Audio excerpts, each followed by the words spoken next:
Hello guys and welcome to today's video. Now today I wanted to touch on a topic that a few people ask me every now and then. I just thought it'd be a nice insight into the kind of gear that I use on a regular basis, what I use every now and then, and what you really need to be doing this as a hobby. It's not really a profession for me at the moment. Let's talk about different levels of stuff that you can use to make YouTube videos, and specifically make YouTube videos about cars. So let's go way back and to when this channel started. I think it's over like 4 years ago or so now. And back then when I first started, I was using a GoPro Hero 3 Plus Black Edition, I think it was, which is still the same GoPro that I use today. But I was using that as my main vlog camera basically, and I did a couple of meets and things with that and some stuff on the car. And the thing about GoPros is they are really cool and small and portable and easy to use, and it can just go straight, it can go completely out of control. You end up getting one thing for it, then you start getting more things for it, and then they all start adding up. And then luckily you can get a lot of this stuff on Amazon that are like off-brand, which sometimes don't fit as perfect, but they do the job. And then you'll want like a little bag to pop it all in, which is what I ended up getting as well. Now when I use that as a rig, I just had like a little tiny tripod. I think it was like a Vivitar one. I got like a frame to go around it instead of the clunky casing, a little lens protector, and a small mic that goes into the side and pops up that just powers off the GoPro itself, which isn't great in wind, but it did the job for sounding a bit better in some situations. Now eventually I started thinking, right, I need to kind of like bump the quality up a bit. There's not really much you can do visually with a GoPro when it comes to zooming, because it just zooms and makes it more pixelated. And you've got that classic fisheye lens on a GoPro. So I started thinking about how I'm going to get my first DSLR, which was like it is an entry-level DSLR really, and it's the one that I still use today as well, that I've had for years. It's a Nikon D3300. Now when I first got this, I'm like, mint, this is a right good camera, and I still think it is a good camera, especially for photography as well. Downsides is technology's come a long way since then. And it doesn't have a flip out screen either, so there were a lot of times where I was recording myself and, well, I thought I was recording myself, click record again, turn it around and it started recording, and then you've got that gut feeling of, right, I'm just gonna have to relay everything that I've just said again. And the autofocus on it isn't brilliant at all, and it's big and bulky, which is it can be an inconvenience. But that camera is what ended up being the classic vlogger rig, basically, that you can just think of when vlogging really first started coming about, which is a DSLR with a Gorilla Pod underneath and a Rode VideoMic Go, which is the one that I got, which is the one that isn't powered separately. It's powered by the camera. The down points of this is the user's camera battery, and it's not as good at noise cancelling, like background noise and white noise. It is still a bit white noisy, but it's better than the one that came with the camera. We've also got the dead cat filter on there to try and help with wind noise as best we can, which, to be fair, I always leave it on by accident, and I've got it on now whilst I'm recording this. I should really swap it to the standard foam one that comes with it, because there's no wind in here obviously. But yeah, that was the setup that I used to go to every car show, every meet, going under the car. And it's got a few cracks and marks now, that Gorilla Pod, but it's done me well. It's popped its legs off a few times, but it's still standing. Really good quality. Talking about tripods, there's an array of tripods and monopods and mini tripods and everything that I've gained and tried through the years of doing this, and they all have their ups and downs. Now the first proper, shall we say, traditional tripod that I got was one off Amazon basically. I got a lot of stuff off Amazon when I first started, which was just like a cheap standard tripod that had its own like ball head on the top, which you can't remove, which I found out, because I wanted to put other things on it, but you can't remove it because it's just a basic tripod. It does have a quick release that you can release the camera off with that, and it did fully extend. The only problem was it extended not far enough for my height, so there were a lot of videos where I'm crouched down. It's because the tripod doesn't go up to 6 foot, which is a problem when you're 6 foot. But advantage wise, it was cheap, it was lightweight, and it did the job, especially when I was doing things on the car, stood separately to the camera. Then I think it was like one Christmas or birthday, my mum surprised me and got me a Manfrotto, I think that's how you pronounce it, monopod, which I've never even considered before. But it's basically like a tripod, but it's just the one leg on its own. Really, really good for getting like steady shots and panning shots and things. If you have it on the ground, you can move it, especially if you've got a ball head on that, which I did get one from Amazon with a quick release one, which was a fluid one, which is where it deliberately like dampens your movements so that it's a lot more smoother, and then you can do things where you can lean with it and pan it and things like that, and it not be as jittery compared to the basic tripod that I had before. The advantages of it is it's a solid bit of kit. You've got a lot of versatility with it, especially like if you're just carrying that around at a show or a meet. Downsides, it's huge. Even when it's folded down and you've got a DSLR on it, and it's pretty heavy, so when you're holding it at like full arm's length, you've got this massive steel rig. It's really heavy, really heavy. So I only use it like once or twice, like at Cars and Coffee, and it's quite obnoxiously big. You'd like, I hope. You don't need all that. You don't at all, unless you're doing more photography based, I'd say. Then most recently, 1 year I got this tripod, which is a Manfrotto, let me just check, 190 Go this one is, and I actually got a ball head that comes with it, which is a Manfrotto one quick release, and I think it is a fluid one as well. And this tripod is literally, I'm using it now. The legs are that cool and adaptive that I can put it on my desk and put it in different angles. It's bang on. Telescopic legs with twisty locks, which is mint. Instead of flicking all these unlocks and then flicking them back when you're trying to close it, you just go bam bam bam bam, twist all of them at the same time, locked, and then you just make sure they're all tight, or you just twist them all, unlock, and then it goes comes straight out. Brilliant. There's different parts on each side of it as well, where you've got like a threaded adapter for other parts that you can add to it if you want something else connected on there, like another camera or a light or a monitor. And then you've also got like a little hook, so if you want to like pop your hat off, or you've got a coat, or you've got a bag, anything like that, you can just hook on the edge of the tripod and you're not going to lose it. So that's really cool as well. The legs fold all the way out. You can fold them out. They've got these little slidey levers on the top that allow it to go further than its normal designation, so it just goes, instead of being just open, you push it in a bit, pull that tab, and it goes all the way out. So if you've got like a tricky angle that's like on a hill or some rocky bits, you can adapt the tripod so that it can stand there. And one of the coolest things is, as well as it going even higher and being high enough for me to see me, because it's like at least 6 foot nearly, it has a special tool where it pops all the way out and side on, and acts like a side on crane then, where you can have the camera facing out or facing side on, and you can swing it round like a crane. Or say, especially if I'm working in the engine bay, I can pop it in that mode, have the tripod next to the engine bay, and then have it craning out looking straight down rather than looking at the engine bay from a distance. Really, really useful in that way.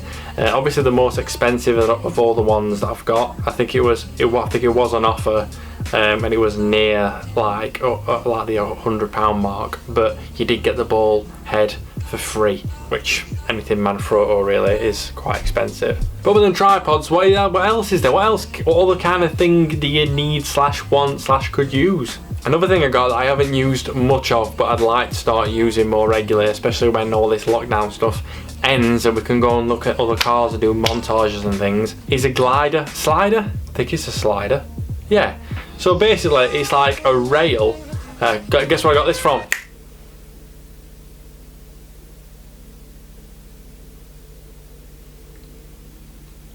Amazon. Yeah, so it weren't an expensive one. It's basically like a rail that's got different threaded points, so you can put it onto a tripod or a stabilizer, which is I think I've never owned a stabilizer, but I feel like it's just a more stable ball head where you can put anchor things on at angles and it'd be really sturdy.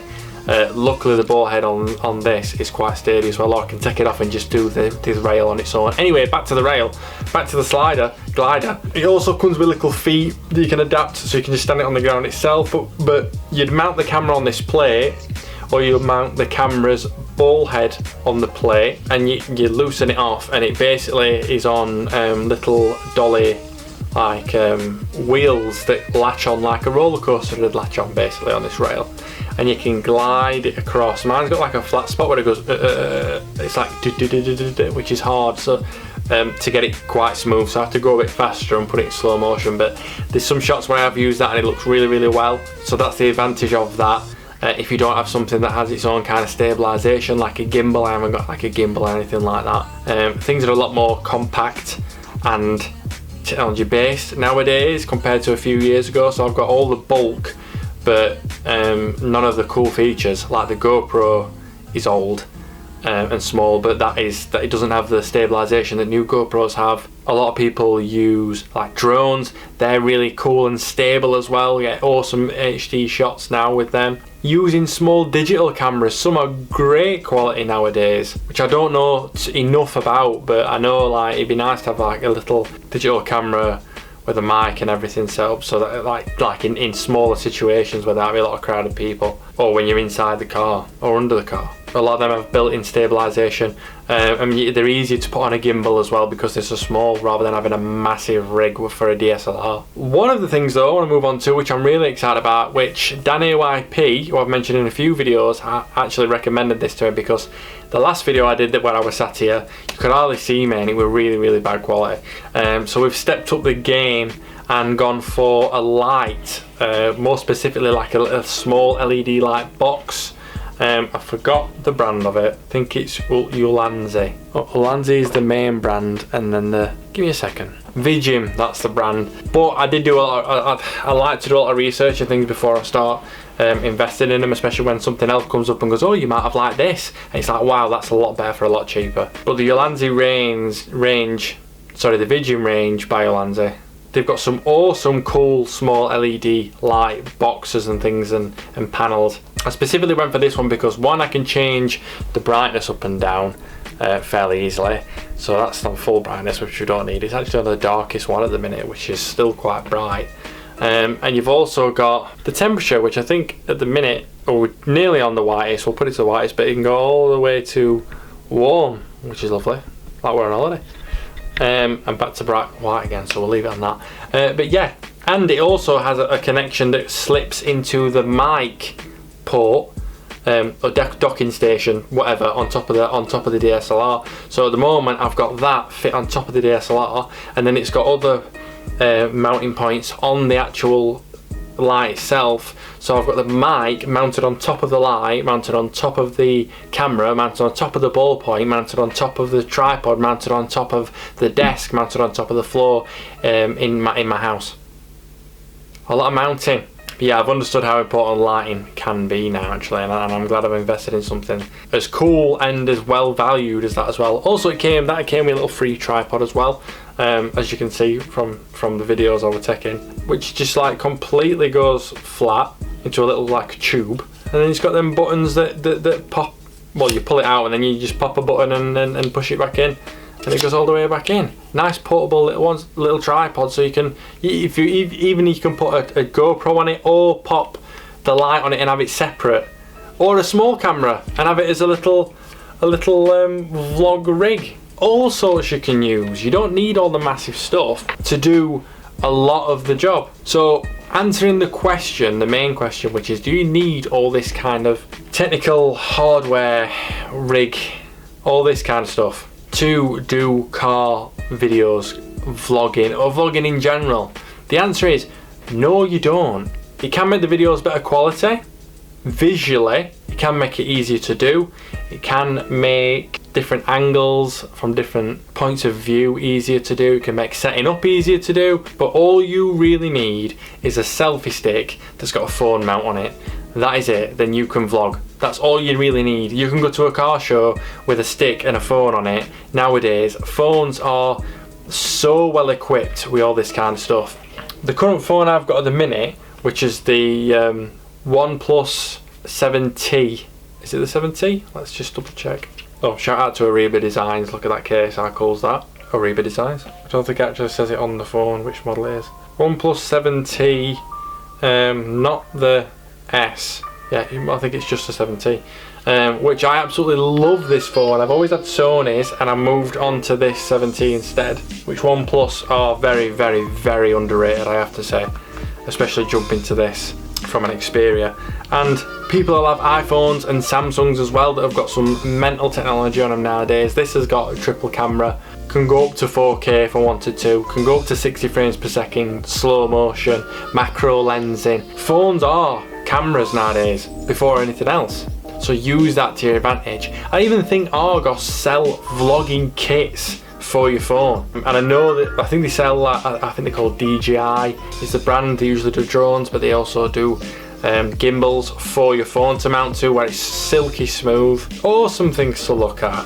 So don't let any of like the massive quality stuff put you off, because one, eventually it goes out of date anyway, like all my stuff, well, the technology side of it anyway, and two, if you can present well and you record good quality content for whatever field you choose, it won't matter on the quality. I know some YouTubers that have used a GoPro from day one and only just recently changed from that. I know some people that have used a phone and stayed with phones. If you're genuine, honest, enthusiastic, and bring your personality to the table, you don't need all that technology. You really don't. They're just nice luxuries, and if you want to progressively use more stuff over the years, then fair play, but it's not going to stop you from doing this to enjoy it or to get something amazing produced out of it. The software that I use, I haven't spoke about that. I use DaVinci Resolve. It's a software that I use by a company called Blackmagic. It's free. It's free video editing software, but in it you can video edit, you can edit the sound. It's for free software. If you've got a laptop that just runs it well enough, it's mint. There is a side of it that you can pay for and you get extra effects and things like that, but as a tool on its own for free, color grading, if you want to learn stuff like that with how the scene looks, overlapping videos and images and sounds, it does everything you need. So I really highly do recommend that software. I was using Windows Movie Maker back in the day for the first couple of years, and this is worlds apart from that.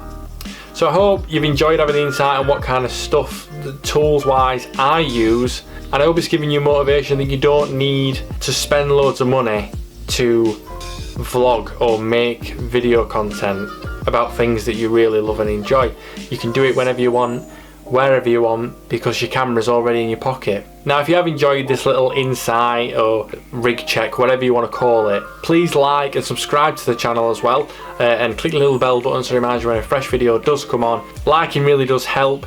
It does spread the video about, and it also helps other like-minded people such like yourself to find these videos. And pop a little comment down below if you want to say is there any stuff that you use specifically that you really enjoy using, or things that you think aren't really good things to use when it comes to making videos. Discuss, embrace. I like to say this is a safe place, but we all know the internet's not, so be careful. And I also want to say a massive thank you to everybody for all the kind messages you've left me about the news from the previous video about me and Francesca who says, that's not how I ever say her name, are having a baby. So yeah, I had a brilliant response from that video, and it's really nice and humbling knowing that you guys all support us basically, and understand that that's obviously an extra responsibility that I'm going to have to keep on top of. So thank you again for watching, and until next time guys, like I always say, enjoy the rest of your day. Bye.